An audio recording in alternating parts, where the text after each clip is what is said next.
Olá, tudo bem? Eu me chamo Gabriel Pavani e hoje nós vamos abordar tensão superficial e surfactantes e a importância desses dois conceitos para a fisiologia respiratória. Bom, primeiramente, para a gente discutir esse tema, a gente precisa entender o que é tensão superficial. Tensão superficial é um conceito de que é uma propriedade da água que, quando em contato com o ar, faz com que as moléculas se disponham de uma forma a ocupar uma disposição mais compacta, criando uma tensão na sua superfície com o ar que oferece uma camada de resistência maior.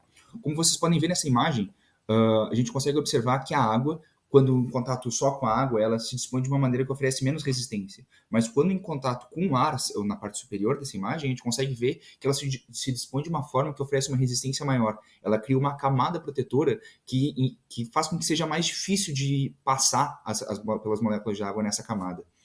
E, bom, qual a importância disso para a fisiologia respiratória? Eu tive muita dificuldade de conseguir entender o porquê que a tensão ativa era a tensão superficial era uma propriedade tão importante para a fisiologia respiratória. Porque eu ficava imaginando como se tivesse uma gota d'água dentro do alvéolo, sabe? E eu não conseguia entender como aquela gota d'água ia conseguir afetar a passagem do ar do ar para dentro do pulmão para fazer hematose. Bom, isso se dá porque o alvéolo é uma estrutura muito pequena mesmo.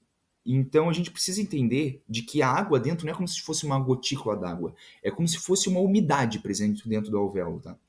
Então é como se tivesse uma fina camada d'água recobrindo o alvéolo, mas que ao mesmo tempo está completamente aderida nele. Como vocês conseguem observar nessa imagem, vocês veem um alvéolo pulmonar, e nesse alvéolo pulmonar, a água está completamente recoberta nele, só que ele está aberto, né? Por que ele está aberto? Por que ele não está completamente colabado? Se quando, tipo, a gente acabou de ver que a tensão superficial faz com que, quando a água está em contato com o ar, ele se disponha de uma maneira mais compacta, que ofereça mais resistência.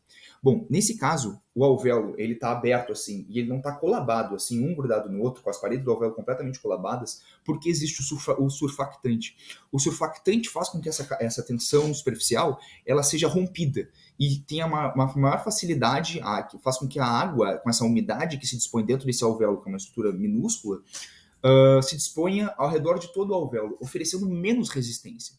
Então, consegue entender que é um pouco diferente? Porque eu ficava imaginando que seria como se tivesse uma gota d'água no fundo desse alvéolo. Nessa região mais da base do alvéolo ficaria toda acumulada ali, né? Pensando numa disposição mais compacta. Mas não, é como se a água, na verdade, ela tivesse recoberta por todo o alvéolo e então a disposição mais optimizada dela, por ela ser uma umidade dentro do alvéolo, seria ela colabando o alvéolo. E é por isso que a tensão superficial é uma propriedade que impacta tanto na troca gasosa e na estrutura dos alvéolos para que eles não colabem. Tá, então por que isso não acontece? Isso não acontece, os alvéolos não ficam colabados pela tensão superficial, porque os surfactantes produzidos pelos alveolócitos tipo 2, eles produzem surfactantes que quebram essa tensão superficial e permite com que ela se disponha de uma forma menos optimizada, permitindo então que ocorra essa troca a troca com que a gente realiza a hematose, com que o ar passe para dentro dos nossos alvéolos. Bom, e para ter noção da relevância dessa propriedade química na estrutura alveolar, cerca de 2/3 da força de retração elástica do pulmão é gerada em virtude da tensão superficial, e apenas 1/3 é pelas fibras elásticas que o pulmão tem. Ou seja, a força de retração, a força que influencia muito para a nossa expiração, é muito impactada por essa propriedade da tensão ativa. E tá, por que isso acontece e como foi conseguido comprovar isso? Bom, esse gráfico ele exemplifica duas situações. Na primeira situação, mais à esquerda, vocês conseguem ver o que seria o pulmão cheio de uma solução salina, ou seja, se a gente tivesse o pulmão completamente cheio d'água e a nossa respiração acontecesse por meio diretamente dessa água com o nosso alvéolo, se a gente conseguisse captar oxigênio a partir da água e não a partir do ar, vocês conseguiriam perceber ali que, no caso cheio com solução salina, que é o primeiro caso, tem uma complacência muito menor. Seria um pulmão com uma complacência muito menor. Ou seja, a mudança de volume pulmonar aconteceria com uma pressão muito menor. Ou seja, nós precisaríamos de muito menos esforço para conseguir captar esse oxigênio, se isso fosse possível. Perfeito? E no caso normal, que é o caso do pulmão cheio com ar, vocês conseguem perceber que a mudança de volume pulmonar ela requisita uma pressão pleural muito menor, ou seja, tipo de -4 a -8 ali.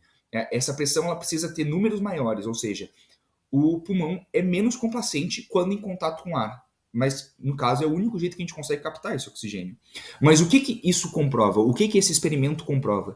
Ele comprova a importância da tensão superficial na complacência pulmonar. Porque se não houvesse tensão superficial, ou seja, caso não houvesse ar dentro dos nossos pulmões, só tivesse água e a gente conseguisse captar, essa tensão superficial, essa facilidade com que ocorreria a hematose seria muito mais fácil, justamente porque a complacência seria menor, a pressão pleural requisitada seria menor, para que a gente conseguisse fazer essa hematose. Perfeito? Conseguiram entender? É isso que esse gráfico comprova. Mas vocês estão vendo que a expiração e a inspiração ela tem uma complacência diferente? E por que, que isso ocorre? É difícil entender por que isso ocorre, certo? Isso ocorre porque existe uma distribuição heterogênea ao longo do alvéolo durante o processo de respiração, ao longo da inspiração e da expiração. Vocês conseguem perceber, esse gráfico ele mostra alguns estágios do alvéolo, estágio 1, 2, 3, 4 e 5, que seriam momentos diferentes da respiração e a disposição dos surfactantes na superfície do alvéolo durante esses períodos, especificamente em cada período. Ele fala ali que a concentração máxima de surfactante na superfície é obtida no estágio 2. Ou seja, durante a expiração, nós temos nesse estágio 2, ali no meio, na parte superior, é o estágio onde nós temos a maior complacência pulmonar. É o lugar onde a concentração máxima é obtida, é no estágio 2. Por que isso acontece? Bom, como vocês podem observar no gráfico ao lado do gráfico de pressão e volume, nós conseguimos ver que o surfactante ele está disposto da forma mais optimizada possível. Ou seja, ele não está nem tão afastado como no caso 1 e nem tão compacto como no caso 3. Isso é quase como uma observação. No caso, a observação da disposição dos surfactantes em cada um desses estágios comprova e mostra o porquê que a complacência é diferente na expiração e na inspiração, como esse gráfico mostra aqui, que é o mesmo gráfico aqui, só ele isolado. E, bom, por que, que não ocorre, por que, que a complacência seria menor na inspiração?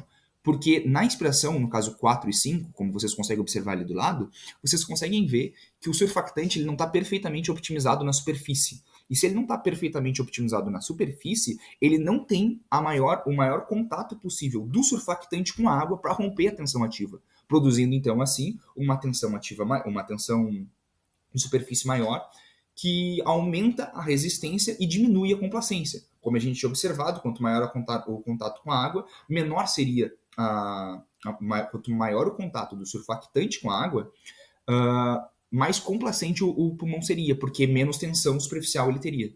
Perfeito? Conseguiram entender?